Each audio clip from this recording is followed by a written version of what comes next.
Today, you will be learning about the differences between marriage expectations versus reality here on The Battle We Must Win. Well, welcome back to our channel. Thanks for tuning in. I'm Rodney. This is Tiffany. And today, we're going to be talking about marriage expectations versus reality. But before we do that, if you want to learn more about how to battle in marriage the right way, make sure you subscribe, hit that notification bell, because every Tuesday we put out a new video, and trust me, you do not want to miss it. So be sure to like this video, comment on this video, and also share this video. You ready to get to it? Yes. Let's make it happen. Many of the problems that we have in relationships are because of unrealistic expectations and trying to make promises that we just can't keep. This can sometimes cause an unhealthy codependency. So, for example, you're my everything. Is that really possible for someone to be your everything? Is it? Yeah. I mean, I've said it myself. You are my everything. Okay. But as life would have it, I've run into some times in our 23 years of marriage where he wasn't my everything, obviously. God kind of had to show me in areas that you can't possibly be my everything. There was a time when we actually were not together. We were separated, unfortunately. And I had to kind of learn that God was supplying all my needs. And when I mean all, I mean everything, emotional needs and every other need that I needed. And he tells us that in Philippians 4:19, that he will supply all of our needs. And so I had to learn kind of the hard way that you cannot put that on someone. It's not fair to your spouse to expect him to be everything, because he can't be everything. He doesn't have what it takes to be everything that you need. I'm throwing another out. You complete me. So is that, and they're almost on the same lines. So you complete me. It makes me think about, as an individual, that I'm not whole without someone else. Right. And as Tiffany mentioned, as she mentioned Philippians 4:19, and it said God will supply all your needs. So even we rewind in those scriptures, it go back to 4:13. I kind of accidentally said 13, but it said, I can do all things through Christ who strengthens me. That's right. If I can do all things through Christ who strengthens me, why do I need somebody else to complete me? That's right. When we have these unrealistic expectations versus the reality of what it is in real life, no person can truly complete me. Yeah, there are some strengths that Tiffany has that I don't have, and there are some weaknesses that I have that Tiffany compliments me in my strengths. And the same goes for and vice versa. So there are some things that I compliment her on that she's weak in. And so, yes, we complement each other. We come together as a team. We have particular roles that we might play.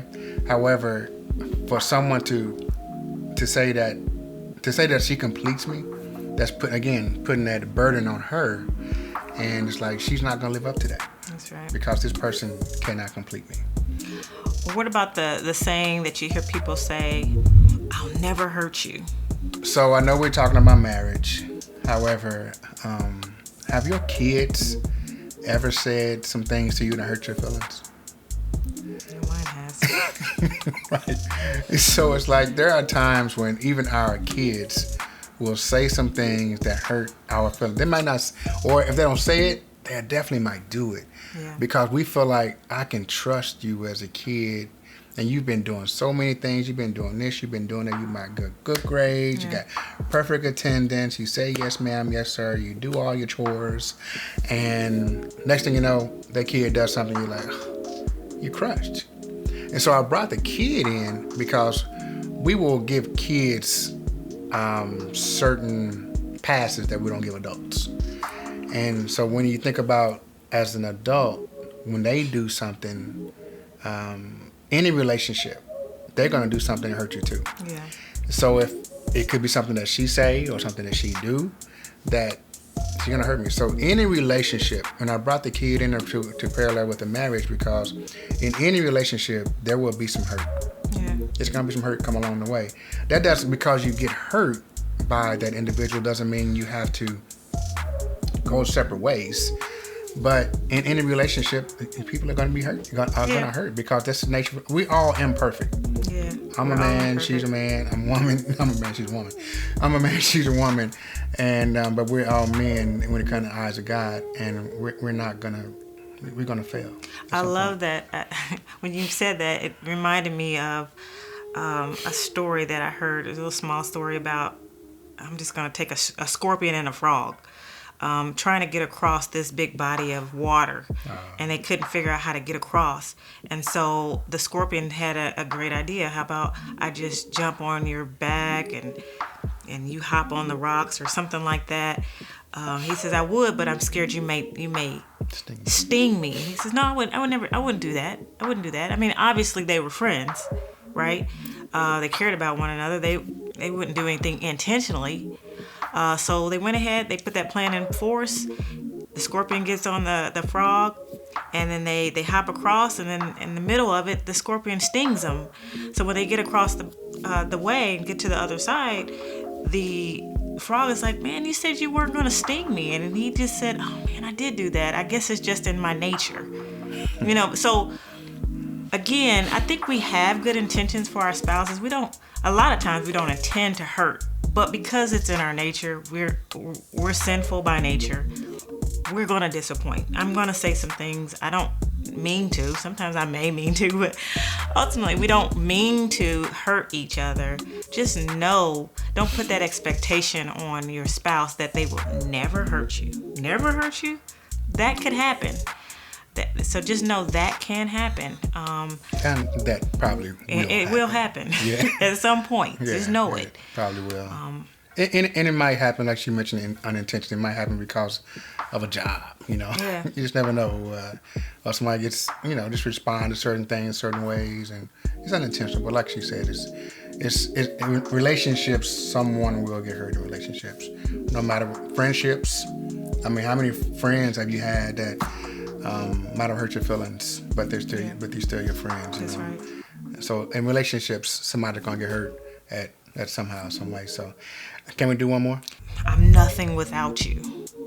And while that sounds good, because I can't imagine my life without my best friend, but to say and really mean that I'm nothing without you, in a marriage, context of a marriage, it's a pretty hard thing to put on him as a marriage expectation. In reality,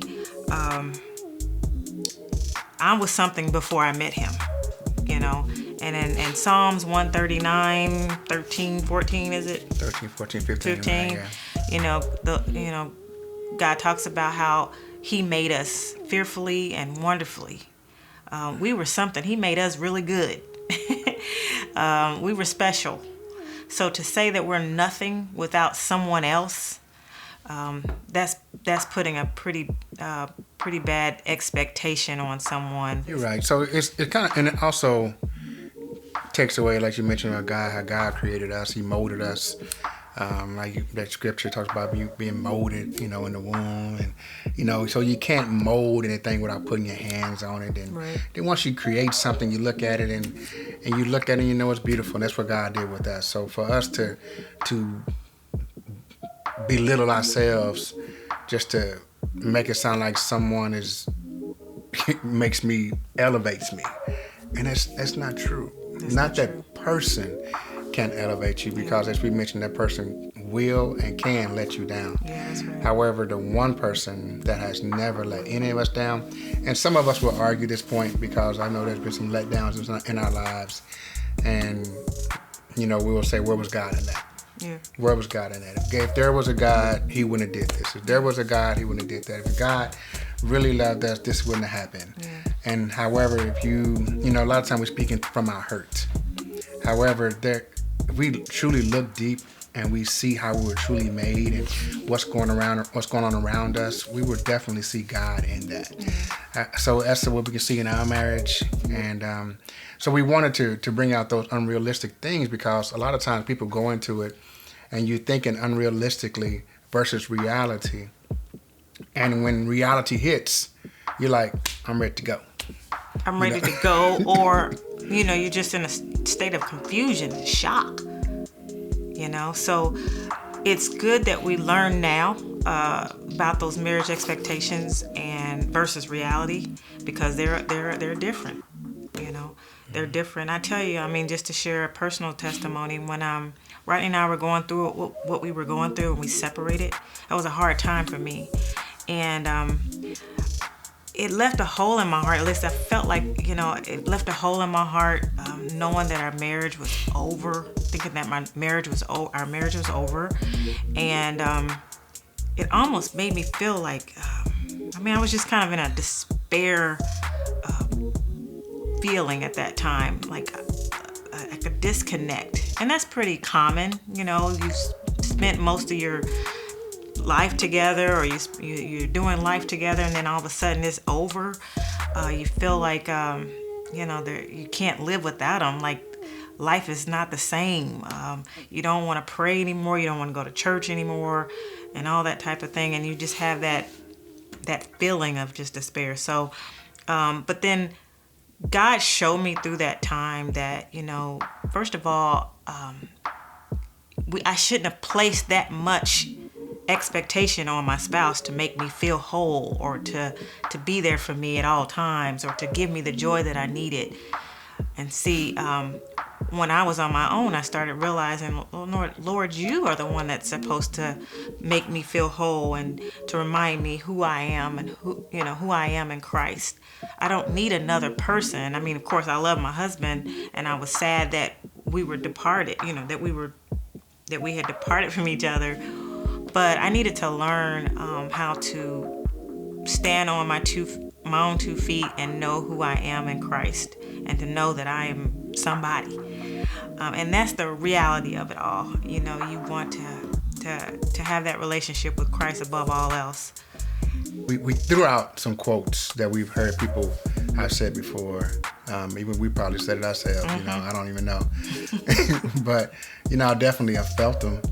In those ways when something would happen that I expected going into my marriage to be a certain way. I expected her to provide a certain thing for me. So when you are dating, and the world teaches us to test drive the car, right? Because if you don't test drive the car, you won't know how it's going to be. So let's keep it real.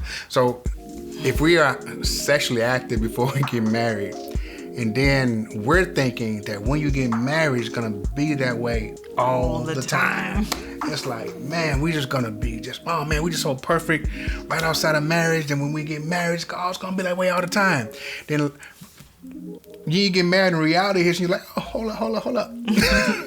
We were like, we were like this before we got married, but when we get married, it was like, I don't know what happened. She's different. She's changed. Right. Well, how about 3 kids, a mortgage, a job, some health problems, some bills, car problems. If you're a homeowner, how about home repairs? So how about going to work full time? She go to work full time. She come home from work and she's tired. She didn't put in 8 hours, and I didn't put in 8 hours, and somebody got to eat. The kids are screaming. They got basketball practice. That's reality. So when we're talking about the things that we go into, it's like, man, it's gonna always be that way. No, it don't. It don't always be that way. Yeah. So that's one of the stuff that we talk about, so we put it out there so you can be better in some areas in your marriage than that we failed at. And especially for like you newlyweds, it is really good to hear these things, because as you're going into marriage, you have a picture in your mind of what it's supposed to be like. You as an individual, as a husband, I have my picture and she has her picture. How about y'all sit down at the table, have the same canvas, and draw that picture together? That's right. You create that picture together, because what's going to happen is now we're at this point in our marriage now. What we realize through reality is that God is the only person that can love me permanently. God is the only person that can love me powerfully.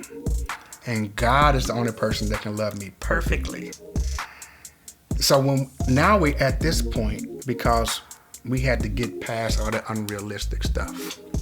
So hopefully our mistakes and our bruises and our bumps can help you avoid some of yours. That's right. There's not a requirement that you have to learn the hard way. So when God provides you wisdom from someone else, my encouragement, my prayer is that you would listen to the people that God has placed in your life, whether it's virtually, whether it's video, whether it's on YouTube, whether it's through a book. And we provide all that. So we wanted to share all this with you because we want you guys to be, well, you all, I'm sorry, to have a blessed marriage. So comment in the comments section and let us know what you thought about this today. Don't forget to subscribe, hit the like button, and please share it with a friend as well. And if you want to learn more how to overcome adultery in marriage, make sure to click on our bio and purchase our book. And don't forget to visit our website, The Battle We Must Win, to check out our blog. You can also book us to speak. And please, you can also give to us financially. Your financial gift will help us bless many more marriages across this world. Thanks for tuning in today. And don't forget, the battle continues.